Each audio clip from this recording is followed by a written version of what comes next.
Inamin mismo ng Department of Public Works and Highways o DPWH sa ginawang pagdinig dyan sa Senado na wala umanong konkretong plano ang gobyerno para masolusyonan ang malawakang pagbaha sa Pilipinas.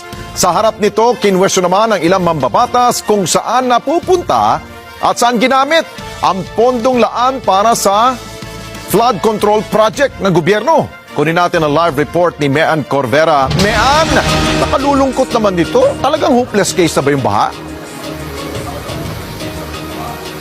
Alex, yan nga ang malungkot na pangyayari matapos aminin kanina ng mga opisyal ng DPWH na bukod sa walang konkretong plano, wala raw silang pondo para bumili ng mga dredging machine o yung equipment.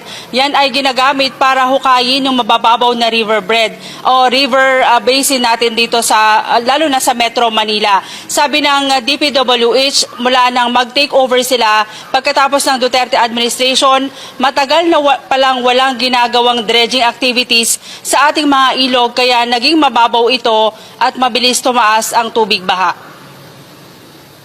So there's an admission on the part of the DPWH that in fact a national flood control master plan still does not exist. Tama po ba yun? Walang konkretong plano ang gobyerno para solusyonan ang malawakang pagbaha. Yan ang inamin ng mga opisyal ng Department of Public Works and Highways sa pagdinig ng Senado sa isyu ng paglubog ng Metro Manila sa kasagsagan ng Bagyong Karina.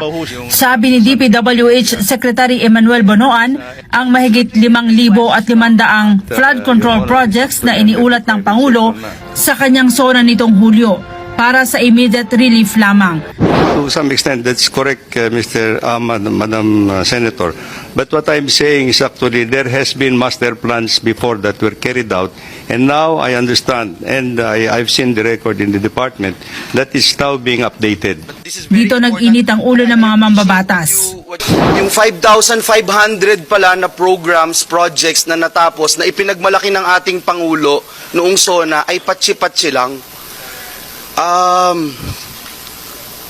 Hindi rin nakatulong, tingin ko, Mr. Chairman, hindi nakatulong kasi patsi-patsi nga po eh. Saan inilalaan ang bilyon-bilyong pera kapag walang master plan? How do you choose the projects? Are there guidelines or parameters each time that you submit these billions and billions of requests?